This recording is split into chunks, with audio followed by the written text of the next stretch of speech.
What's up, everybody? We're back Friday morning.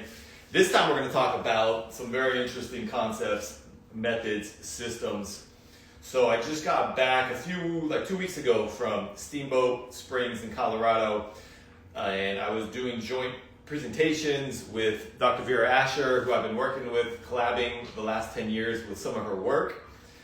And what we started to do is put out information that's more specific with the bubble cheek. And how do you get to the bubble cheek? And what is the bubble cheek? So I just teased it. I'm going to pull in Veera right now so she can join us on this live. And if you got questions, let us know.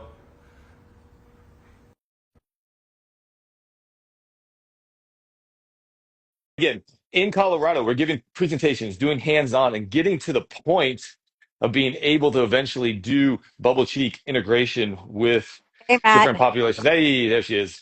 Hey. Let me change my angle a little bit. There we go. Whoops. Yeah, so I just let them know that this presentation or this little talk we're going to have is going to be based on bubble cheek, but also like how we get there. What were the steps? How was the evolution of this process? So even if you want to jump in real quick and let them know a little bit background. Sorry, it's my first time being back in social media and on Instagram Live. So thanks for doing this with me. Yeah, it was great to have you down here in Steamboat Springs. We launched What is Brain Body Voice? Because a lot of folks were like, what is it? So you want me to get into that right now? Or Yeah, so I only mentioned that really the bubble cheek, and people know kind of my self background in terms of like putting information out there, like Shohei Ohtani, right? I've put those images out Oh, yeah. there. Usain Bolt, people like that are doing some of these intuitive motions, and you kind of see it in these facial expressions, but nobody really understands like what's going on in terms of some of the deep science, the mechanisms in the body. So you just want to talk about real quick, what is the brain body voice, and why would strength coaches, personal trainers, et cetera, even need to know about this? Why should they be jumping onto these ideas and concepts, really? Yeah, well, I think, Matt, you can agree with me. We're learning as we go. And now we got to that tipping point where the bubble cheek helped us realize that, hey, this thing works. But we had to reel it back and go and say, okay, that's integrating. Oh, sorry. I hope I'm holding this. You're good. Oops. Okay.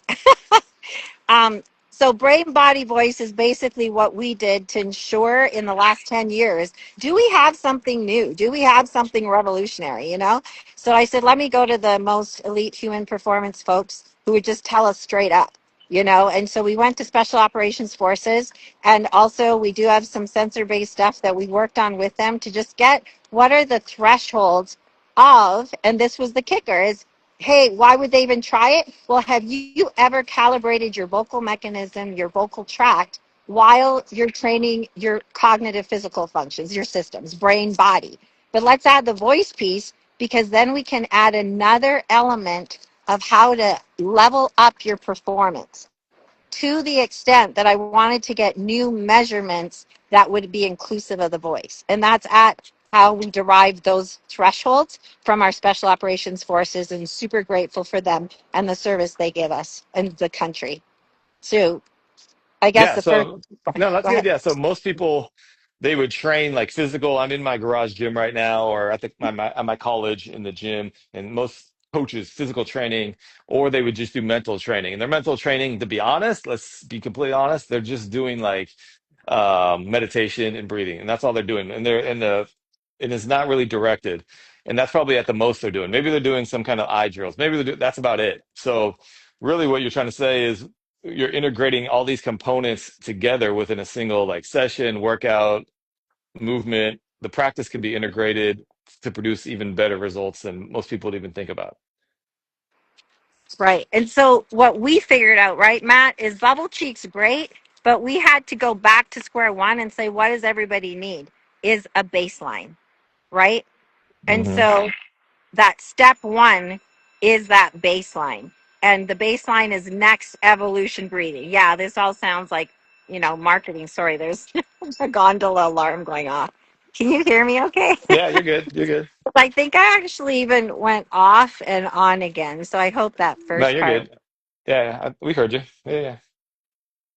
Gen X trying to do social media. Okay. Anyway, so do you want me to go into what the step one is for the breathing?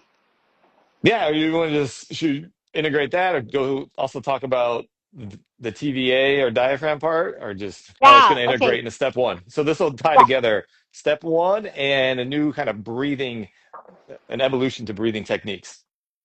Right. So let's be clear. This is a new performance category. So, Matt, after I explain what's making the breathing so unique, is that we're now diaphragmatic breathing is no longer enough if you want to level up that performance. You have to know how to activate that transversus abdominis muscle, both on the inhale and the exhale. So that becomes our baseline to know what the feeling is. It's a new feeling where effort meets stress, and then we make effort for efficiency versus stress you out. Okay, so that heart rate is going to be a metric. We'll tell you what the challenge is, but activating TVA, transverse abdominis muscle breathing, also activates a level of central nervous system. So it's like a nervous system reset, but before we reset, we get that baseline. So Matt, you want to talk about the new performance metric that we have on the strength and conditioning side? Oh, so athletic spine performance, start to Yeah. tell them about a little bit too.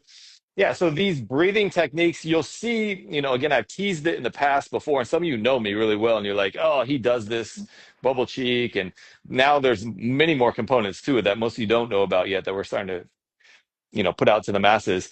And you're like, oh, it's just breathing, or it's just integrating maybe the voice. But you don't understand that it is also having performance enhancement to the body. So in this case, we're talking about like the spine being a coil, and we don't want it like clumped up and clamped on itself. Think about that. Like we want it expanded and like robust, the spine and the coil. So you can move through space, you can take on like blunt force, your alignment in football, you're a running back, you get hit, but you can also just move freely and fluid. And then it'll come into another performance metric. I don't know if we want to get in that today per se, but like center of pressure and then the ability to react to stimulus.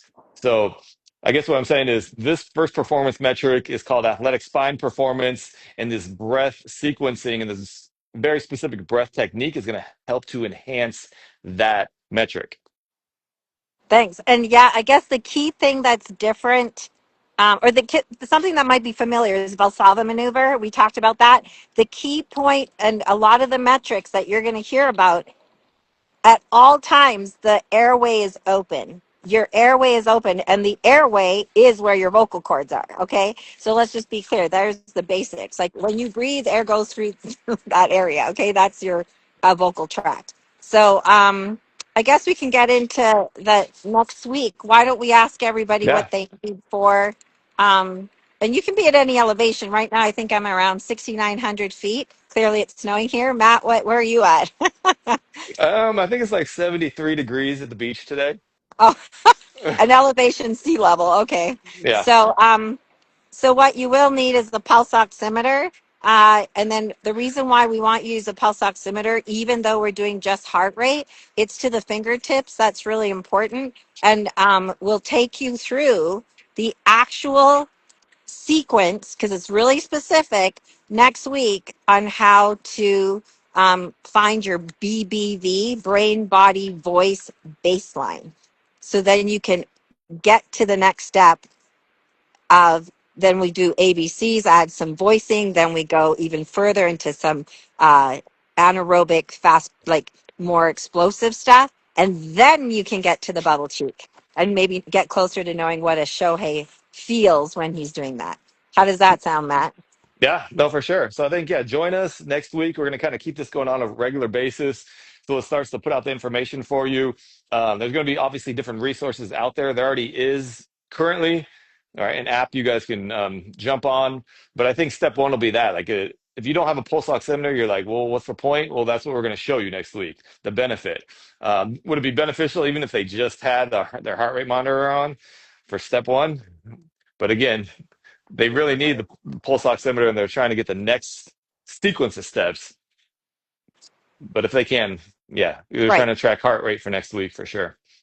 Yeah, like this is definitely gonna, just knowing how to breathe, and it's a new kind of breathing, and we haven't had that since, it's It's like the earth was flat one day and one day it was round. One day it's diaphragmatic breathing and now it's transverse abdominis muscle. So go look at what that muscle looks like, get your pulse oximeter, and then keep joining us every week to get what now we can do after 15 years. And Matt and I have been doing this for 10 years. We've never given you anything for that long. So now here it is. We're ready to do it. We know what we can share and still protect our warfighters for what they have. And so we're really grateful for everybody that has stayed on with us and looking forward to even, will we take questions next week too, Matt? No, Will we yeah, for have sure. I mean, questions? even right now, honestly, if anybody had anything, there's a handful of people on, and some people jump on and join up, and but also this will be available. So some of you are watching this week, like within the next week, within the next day. So these will be available for you to go back and watch because some of the information is new. You're going to be like, "What? I've never even heard of that athletic spine power before. I've never heard of, some of these different." Even the metrics and the different like the TVA, like I heard of that in anatomy class, but I don't really remember what it was. Things like that, you're gonna have access to this, and you got to kind of go back and do a little bit of homework, and we'll just kind of keep teasing you during the week with some information, and then next week meet up. Yeah, I'll bring my pulse oximeter. Mine's at school because I was using it at the college this week, so I don't have it in my garage gym today. So same with me. I got to get mine ready for you next week. Okay, well, thanks so much, everyone. And yeah, it's time to go skiing. Yeah, so So, be ready for next level performance breathing, how it can really relate to any kind of performance out there. If you move, if you do anything cognitively, it's going to enhance that. So you'll fit in. Don't worry. oh, that's awesome. Thanks, Matt. And thanks, everyone, for being online. Yeah, See we'll you see you next guys week. later, and we'll see you next week. I'll let you know what time, date, all that kind of stuff for the next live. Especially, like I said, we'll show you the actual first part of the breathing mechanism. So you put your pulse oximeter on, right? I'll see you then. Okay, bye. Bye.